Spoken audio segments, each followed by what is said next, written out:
ikut, Wi. Bismillahirrahmanirrahim. Assalamualaikum warahmatullahi wabarakatuh. Perkenalkan, kelompok kami yang bernamakan saya sendiri Arfi Pramudiantoro dengan NIM 1811-1987 dan rekan kelompok saya yaitu Rafli Inggardiansah dengan NIM 1811-2017.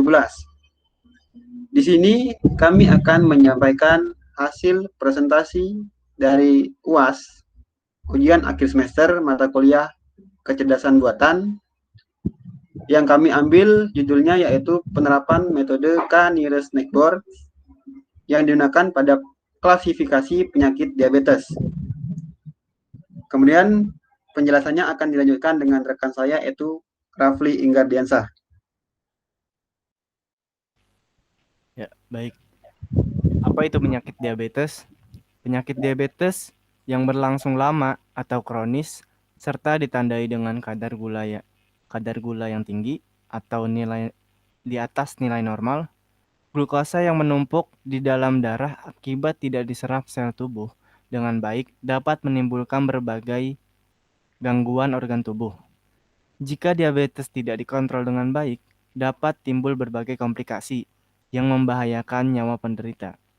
Glukosa merupakan sumber energi utama bagi sel tubuh. Kadar gula dalam darah dikendalikan oleh hormon insulin yang diproduksi oleh pankreas, yaitu organ yang terletak di belakang lambung pada, pada lambung. Pada penderita diabetes, pankreas tidak mampu memproduksi insulin sesuai kebutuhan tubuh. Tanpa insulin, sel-sel tubuh tidak dapat menyerap dan mengolah glukosa menjadi energi. Secara umum, diabetes dibedakan menjadi dua jenis, yaitu diabetes tipe A dan tipe 1 dan tipe 2. Tipe 1 terjadi karena kekebalan tubuh penderita menyerang dan menghancurkan sel-sel pankreas yang memproduksi insulin. Diabetes tipe 1 dikenal juga dengan diabetes autoimun. Pemicu timbulnya keadaan autoimun ini masih belum diketahui dengan pasti. Dugaan yang paling kuat adalah disebabkan oleh faktor genetik dari penderita yang dipengaruhi oleh faktor lingkungan. Yang selanjutnya diabetes tipe 2 merupakan jenis diabetes yang lebih sering terjadi. Diabetes jenis ini disebabkan oleh sel-sel tubuh yang menjadi kurang sensitif terhadap insulin sehingga insulin yang dihasilkan tidak dapat dipergunakan dengan baik. Sekitar 90-95% penderita diabetes di dunia menderita diabetes tipe ini. Selanjutnya, machine learning adalah metode analisis data yang mengotomatisasi pembuatan model analitik. Ini adalah salah satu cabang AI atau Artificial Intelligence yang berdasarkan pada ide bahwa mesin seharusnya bisa belajar dan beradaptasi melalui pengalaman. Fokus besar penelitian machine learning adalah bagaimana menganalisis secara otomatis pada kompleks dan membuat keputusan cerdas berdasarkan data. Pada penelitian ini, machine learning yang kami gunakan adalah K-nearest neighbor. K-nearest neighbor adalah algoritma supervised learning di mana hasil dari intens yang baru diklasifikasikan berdasarkan mayoritas dari kategori K tetangga terdekat. Tujuan dari algoritma ini adalah untuk mengklasifikasi objek baru berdasarkan atribut dan sampel-sampel dari training data. Algoritma K-nearest neighbor merupakan neighborhood classification sebagai prediksi dari nilai intens yang baru. Alasan kami menganalisis machine learning menggunakan K-nearest neighbor karena pada kasus diabetes ini di mana dalam mengambil sebuah keputusan, seseorang tersebut didiagnosa mengidap penyakit diabetes atau tidak. Dapat kita lihat, mayoritas dari keputusan pasien-pasien berdasarkan kedekatannya dengan pasien yang ingin diketahui keputusan, hasil diagnosis, apakah dia mengidap penyakit diabetes atau tidak. Selanjutnya, kelebihan dan kekurangan. K-nearest neighbor juga memiliki kelebihan dan kekurangan, yaitu kelebihannya yang pertama sangat non-linear, dan yang kedua mudah dipahami dan diimplementasikan. Dan kekurangannya yaitu yang pertama perlu menunjukkan parameter K, yang kedua tidak menangani nilai hilang, sensitif terhadap data outlier, rentan terhadap variabel yang tidak informatif, dan yang terakhir rentan terhadap dimensionalitas yang tinggi.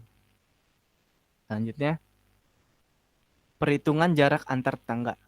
Dalam penelitian kali ini kami menggunakan perhitungan jarak Euclidean, yaitu terdapat ya di sini D dalam kurung X dan Y, yaitu adalah jarak atau dissimilarity. X ini adalah sampel data, dan YI ini adalah data uji atau data testing, dan I adalah variabel data, dan yang terakhir N ini adalah dimensi data. Selanjutnya, langkah-langkah dalam menentukan k-nearest neighbor yaitu yang pertama menentukan bilangan bulat positif berdasarkan ketersediaan data pembelajaran. Yang kedua, memiliki tetangga terdekat dari data baru sebanyak K. Yang ketiga, menentukan klasifikasi paling umum pada langkah kedua dengan menggunakan frekuensi terbanyak. Dan yang terakhir, keluaran klasifikasi dari data sampel baru. Yang selanjutnya,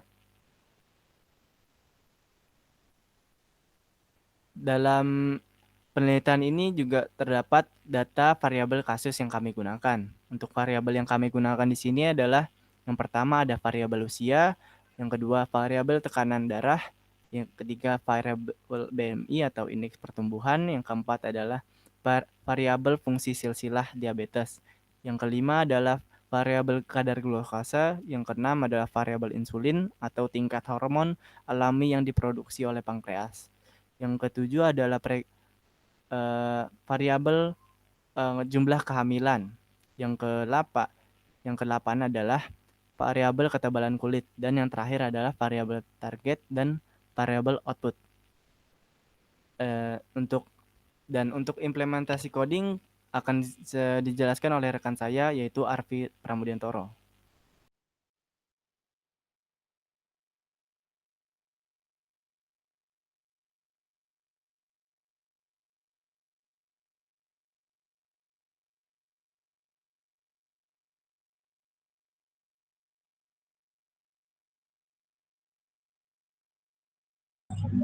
Cek.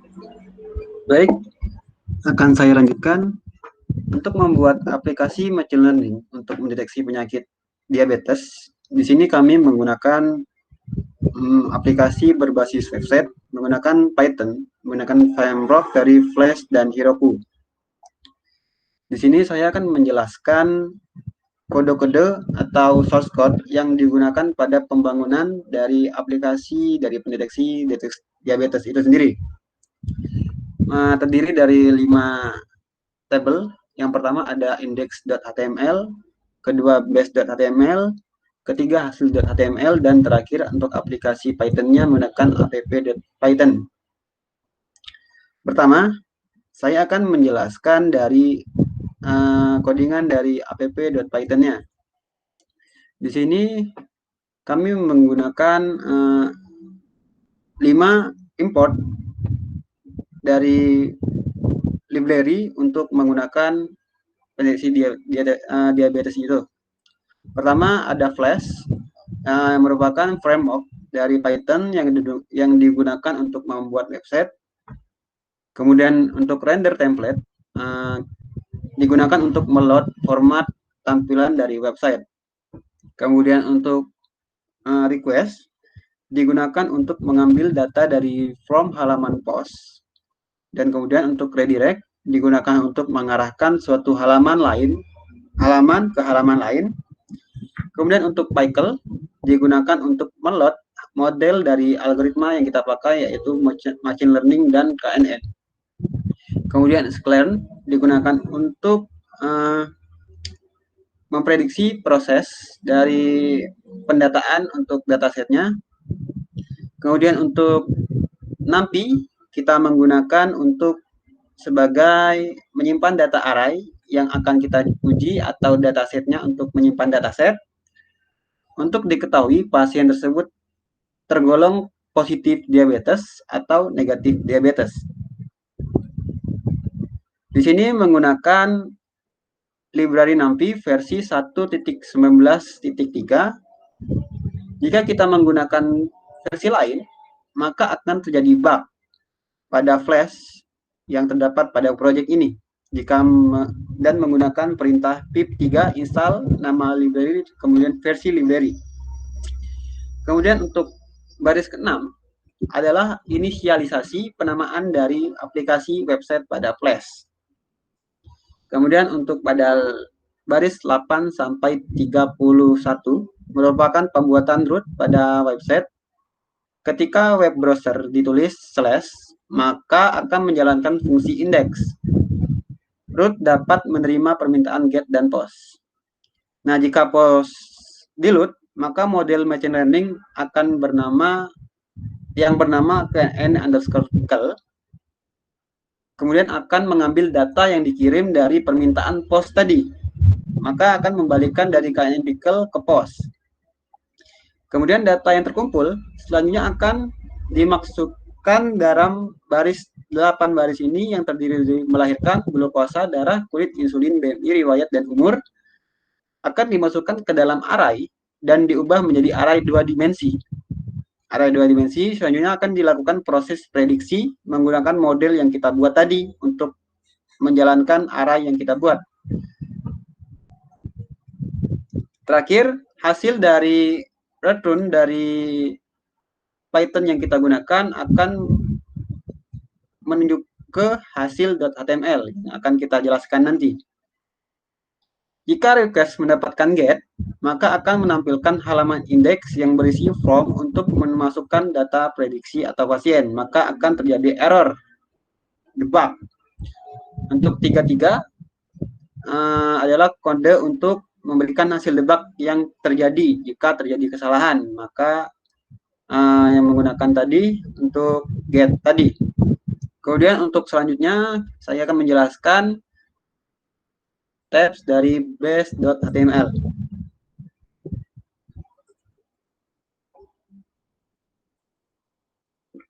Untuk tab.html terdiri dari 19 baris. Yang pertama ada pembuka untuk doc tipe HTML-nya.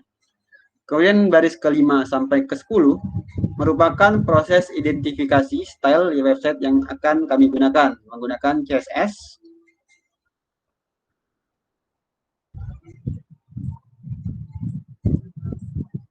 Kemudian 15 sampai 17 untuk 12 sampai 13 yaitu block head untuk mengidentifikasi blok yang digunakan untuk menjalankan kode pada file lain. Ia memanggil blok tersebut. Blok itu sendiri sangat berguna untuk memberikan efisiensi kode. Penggunaan blok memungkinkan seseorang untuk menulis suatu kode yang dapat digunakan untuk halaman web. Kemudian terakhir untuk identifikasi blok body yang ada di tab dari baris dari 15 sampai 17 merupakan identifikasi blok body. Kemudian untuk indeks selanjutnya, baris selanjutnya, tabel selanjutnya yaitu index.html. Di index.html adalah induk dari web yang kita gunakan, yaitu terdiri dari beberapa baris, beberapa tabel yang kami gunakan. Yang satu-satu saya akan rincikan. Yang pertama adalah identifikasi dari format halaman kita ini yang akan kita gunakan, yaitu base.html extendnya. Untuk baris 3 sampai 5 yaitu pemberian nama title pada website blockhead yang akan muncul dalam localhost yang nanti akan muncul pada website yang akan kita render nanti. Kemudian untuk baris 8 sampai ke 61 terdapat pembuatan form untuk memasukkan data pasien yang akan diprediksi, yaitu form itu pun terdiri dari banyaknya pasien melahirkan, kemudian kadar glukosa dari pasien, tekanan darah dari pasien, tebal kulit, kemudian kadar insulin, BMI atau berat badan, riwayat diabetes keluarga, dan terakhir umur. Kemudian yang dari baris ke 63 sampai 73 merupakan pembuatan button. Merupakan pembuatan button yang kita gunakan untuk mengirim data yang telah dimasukkan. Button itu pun terdiri dari pos yang akan ditangkap oleh file.app.python tadi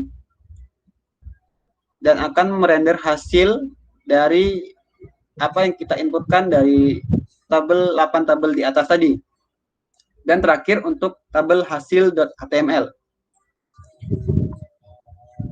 Untuk hasil.html terdiri dari 38 baris, 39. Yang pertama ada extendnya dari base HTML, kemudian untuk titelnya, titel localhost, kemudian untuk baris 10 sampai 21 merupakan proses menampilkan hasil dari prediksi. Nah, jika hasil yang kita kirimkan adalah 1, maka website akan mengartikan 1 itu berarti diabetes atau positif diabetes. Nah, jika hasil yang kita lakukan 0, maka akan menunjukkan hasil dari negatif diabetes. Kemudian untuk dari 23 sampai 32 merupakan pembuatan button selesai yang akan mengarahkan ke app.y. Berarti untuk button kembali dengan request get. Dengan permintaan ini, maka pengguna akan diarahkan kembali ke halaman utama pada data 8 from tadi atau menu utama. Kemudian demikian penjelasan singkat dari kodenya. Kemudian saya akan menjalankan aplikasi yang telah kami buat dan jadi.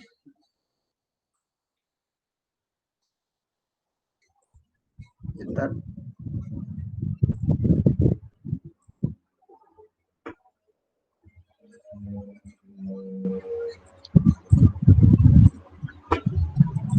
Nah, untuk pembuatan dari pembuka untuk website yang kami buat, pertama kami membuka untuk CMD, membuka localhost, masuk ke directory dari file yang kami gunakan, yaitu Python 39 project PLM diabetes yang kami namakan PLM diabetes, kemudian masuk ke environment. Kemudian kita jalankan Python app.py. Nah, ini sudah start. Maka kita masuk ke browser. Localhost 5000. Oh iya, untuk database-nya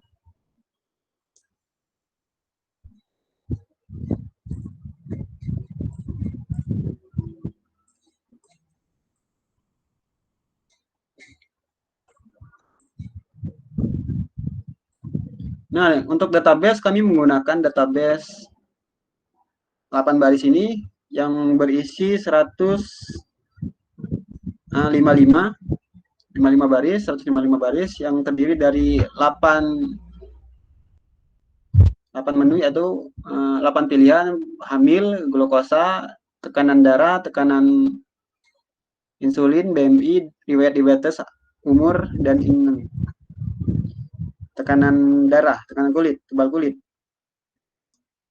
Untuk penjalanan aplikasi akan kita gunakan dari datasetnya. Misalnya kita menggunakan dataset yang ke-3. Kita inputkan banyak melahirkannya 1, jumlahnya untuk kadar glukosa 85. Untuk tekanan darah yang di sini 66. Contoh saja, untuk tebal kulit 29. Insulinnya 0. Berat badannya 26,6. Kemudian untuk riwayat diabetes dari pasien berjumlah 0,351. Kemudian umurnya 31 tahun.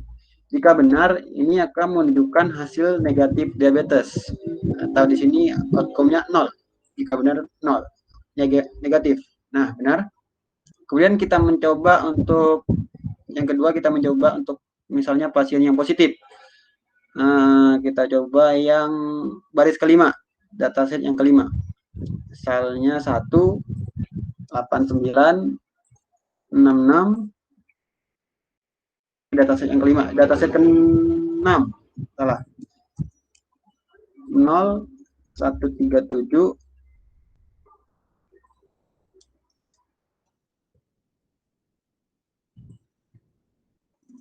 40, tebal kulitnya 35, insulinnya 168, BMI-nya 43,1, riwayat diabetes dari pasien 2,288, umurnya 33 tahun. Nah, jika benar akan menunjukkan hasil positif. Nah,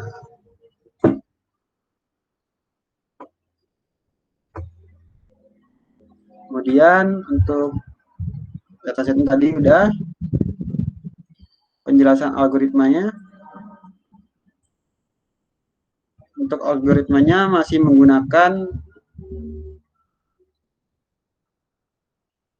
Tunning yang kita gunakan sebagai berikut.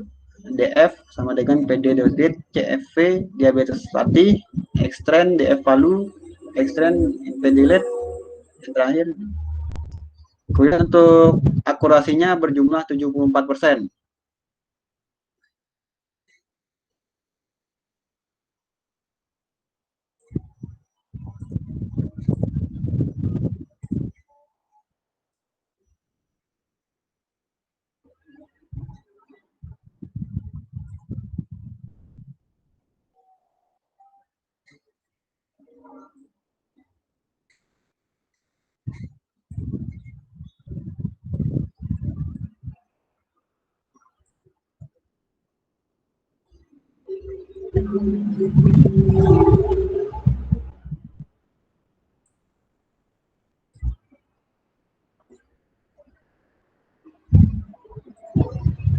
Baiklah,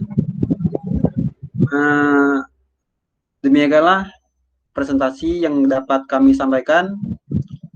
Sebelumnya kami mohon maaf apabila terdapat kesalahan dalam penyampaian tadi atau beberapa pernyataan yang menyinggung.